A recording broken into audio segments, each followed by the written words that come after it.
श्रीकृष्णाला एवढी नावं आहेत की ज्याला जे आवडेल ना त्या नावाने ते हाक मारते. तर मी माझ्या कानुड्यासाठी आज हा मस्त असा चीजी केक बनवलेला आहे. यासाठी पॅनमध्ये मखाना, बदाम, काजू, मगजचं बी, विलायची टाकली.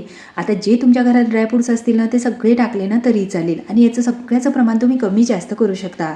छान भाजल्यानंतर मिक्सरच्या भांड्यामधून एकदम बारीक असं फिरवायचं आणि त्यामध्ये गोडीसाठी खजूर टाकून घ्यायचे. छान असं फिरवल्यानंतर त्यामध्ये तूप टाकायचं आहे. आता तूप टाकून मिक्स करून घ्यायचं. तर हे तयार झालं. अर्ध्या लिटर दुधामध्ये लिंबाचा रस पिळायचा आणि अशा पद्धतीने दूध फाडून घ्यायचं. आता हे दूध कपड्यावर टाकायचं आणि 1-2 पाण्याने धुवून घ्यायचं आहे. म्हणजे लिंबाचा आंबटपणा सगळा निघून गेला पाहिजे. आता करकर असं पिळून घ्यायचं. सगळं पाणी त्यामधलं निघालं असलं पाहिजे. आता हे पनीर मिक्सरच्या भांड्यात टाकायचं. आता मी दहीसुद्धा अगोदरच कपड्यात बांधून ठेवलेला होता. तो चक्का यामध्ये टाकायचं. चवीनुसार साखर टाकायची, गोडीनुसार केसरचं दूध टाकायचं आणि अशा पद्धतीने बॅटर फिरून घ्यायचं.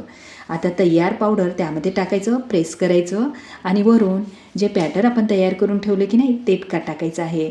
आता यानं कसंही तुम्ही सजावट करा, पण मी पिस्त्याच्या कापानं सगळं छान सजावट केलं. मध्यभागी तुळशीचं पान लावलं आणि तासभरासाठी फ्रीजरमध्ये ठेवलं. तासभरानंतर खाण्यासाठी तयार झालेला आहे हा चीजी केक. आता पण माझी बनवायची पद्धत तुम्हाला आवडली की नाही तुम्ही कमेंट्स करायला मात्र विसरू नका. आणि जन्माष्टमीच्या खूप साऱ्या शुभेच्छा तुम्हाला.